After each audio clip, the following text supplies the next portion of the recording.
अच्छा, हमारे ससुर जी सठिया गए, ठीक है। उनको गलत इंजेक्शन दे दिया था डॉक्टर, वो भर्ती थे अस्पताल में, तो वो पगला गए, ठीक है, सठिया गए हैं बिल्कुल, उनका दिमाग हो गया है खराब, इसलिए अनाप शनाप बोलने का काम करते हैं। उन्होंने राम जी की माता कौशल्या माता पर गलत टिप्पणी की थी, वही संजय निषाद जी है ना, वही संजय निषाद जी जो समाज का पूरा वोट लेकर समाज ने लाठी खाई, डंडा खाया, घर बेचा, गेहूं बेचा, जमीन बेचा, तब निषाद पार्टी खड़ी हुई और वो जाके भारतीय जनता पार्टी में कमल खिला रहे हैं। वही संजय निषाद जी जो भोजन भरी थाली अकेले ही डकार गए, वही संजय निषाद जी जो समाज का आरक्षण अपने घर भर को खा गए, अपने घर भर को ही आरक्षण मिला, अपना ही बेटा विधायक बनेगा, अपना ही बेटा सांसद बनेगा, अपने ही खुद मंत्री बनेंगे, तो समाज क्या करेगा। काजल निषाद जी, घोसी के उपचुनाव को आप किस नजर से देखती हैं?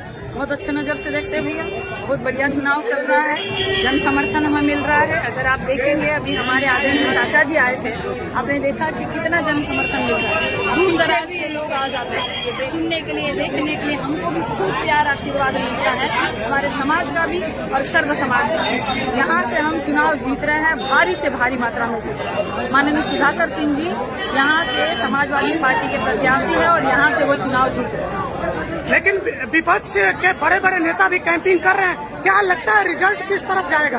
देखिए, विपक्ष के नेता मतलब सत्ता पक्ष के नेता का कैंपेन करने से कोई फर्क नहीं पड़ेगा, क्योंकि पहली बात तो कि माननीय चौहान जी भी जब यहाँ से जीते थे तो वो समाजवादी पार्टी के जब प्रत्याशी थे, नेता थे, तब वो यहाँ से जीते थे। अब वो उछल कर भारतीय जनता पार्टी में चले गए हैं।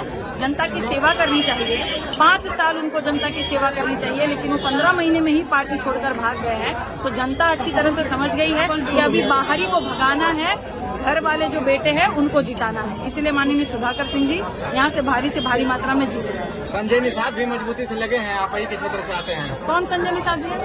डॉक्टर संजय निषाद मंत्री जी। अच्छा, हमारे ससुर जी सठिया गए, ठीक है।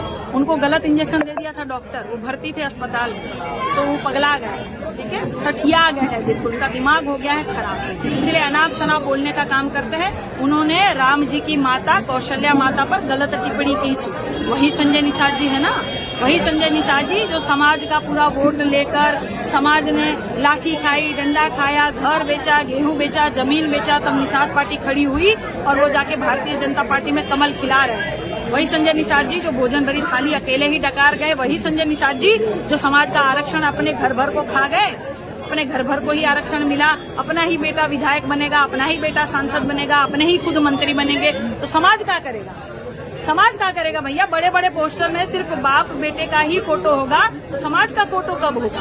वो संजय निषाद जी के बोलने से कुछ होने वाला नहीं है। सम्मानित समाज के लोग हमारे साथ हैं, उनके साथ समाज के प्रतिष्ठित लोग भी नहीं चल रहे हैं, वो हमारे साथ चल रहे हैं। जैसे हमारे भाई रमेश निषाद जी को हमने जिताने का काम किया था मेहदावल में, और मेहदावल में विधायक भी जो है वो निषाद पार्टी का है और सांसद जो है वो प्रवीण निषाद जी है। तो बाप बेटे ने घूम घूम पे उस गरीब बेटे को हराने के लिए इतना जोर लगा दिया था, लेकिन फिर भी वो गरीब सब्जी बेचने वाला भाई जीत गया था हमारे जाने से, क्योंकि समाज के प्रतिष्ठित लोग हमारे साथ है, संजय निषाद जी के साथ नहीं है। मैडम, बीजेपी वाले कह रहे हैं आजमगढ़ रामपुर की तरह इसको भी फतह करेंगे।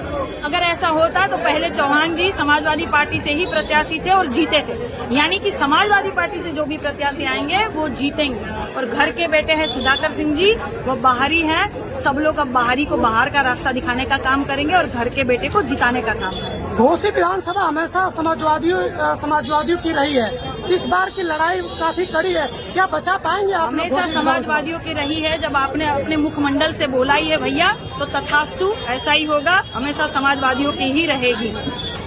संजय निषाद कहते हैं कि ये सवाल पूछ लीजिएगा काजल निषाद जी से, निषाद है कि नहीं है। देखिए, उनका दिमाग खराब हो गया है। पहली बात, पत्रकार महोदय, मैं आपसे पूछने का काम करती हूँ कि आपकी माताजी आपके पिताजी के नाम से जानी जाती है कि मायके के नाम से जानी जाती है? आपके नाना जी से नाम से नहीं जानी जाती होगी, आपकी माताजी भी आपके पिताजी के नाम से ही जानी जाती होगी। हर बच्चा इस बात को जानता है। हमारे ससुर भी बड़े अच्छे इंसान है, लेकिन वो इसलिए नहीं जानते हैं क्योंकि उनको गलत इंजेक्शन लग गया। कल इंटरव्यू में उन्होंने कहा कि 15 सीट मिली थी, 3 निषादों को मैं लड़ाया। अच्छा, और कितने निषाद पार्टी के लोगों को उन्होंने आगे बढ़ाया, या कितने निषादों को उन्होंने आगे बढ़ाया, कितने निषादों को उन्होंने नौकरी दे दी, कितने की भर्ती करवा दी। मुझे बताए निषाद समाज के लोग उनके साथ नहीं है, होते तो मेहदावल का उदाहरण मैं नहीं देती। माननीय हमारे रमेश निषाद भाई नहीं जीते, लेकिन वो जीते हैं, इसका अर्थ है कि उनके साथ निषाद समाज के लोग नहीं तो वो पैर नहीं चतवाते। बूढ़े बुजुर्ग दादाजियों से वो पैर चतवाने का काम कर रहे हैं, वीडियो वायरल हो रहा है, लेकिन वो पैर नहीं चतवाते, लेकिन वो चतवाने का काम कर रहे हैं, अपनी स्वयं की आरती उतारने का काम कर रहे हैं, अपने आप को ईश्वर घोषित कर रहे हैं। समाज के लोग समझ चुके हैं उनकी करनी और कथनी में अंतर है। पूरा का पूरा निषाद समाज और सर्व समाज यहाँ माननीय सुधाकर सिंह जी के साथ है, समाजवादी पार्टी के साथ है। बहुत मैडम 5 किलो गेहूं वाला आपका गाना वायरल होता है, एक बार गुनगुना दीजिए। अरे 5 किलो राशन पे इतना गुमान बा, इतना गुमान, अब 5 कुंटल सांड चरे जनता परेशान योगी बाबा। तो योगी बाबा को ये लगता है कि हम 5 किलो राशन देकर, प्लास्टिक के चाउर देकर, अब बालू वाला मोरंग बालू वाला शीशा वाला नमक देकर जनता का प्यार आशीर्वाद पाएंगे, तो ऐसा नहीं है। जनता को समझ में आ गया है कि 5 किलो राशन देके बाकी और चीजों की महंगाई देकर ये पूरा जनता का कलेजा काट ले रहे हैं। जनता इस बार मुद्दों पर चुनाव लड़ेगी, महंगाई पे, बेरोजगारी पे, भ्रष्टाचार पे जनता चुनाव लड़ रही है और जनता भारी से भारी मात्रा में यहाँ से सुधाकर सिंह जी को जिताएगी। धन्यवाद। बहुत बहुत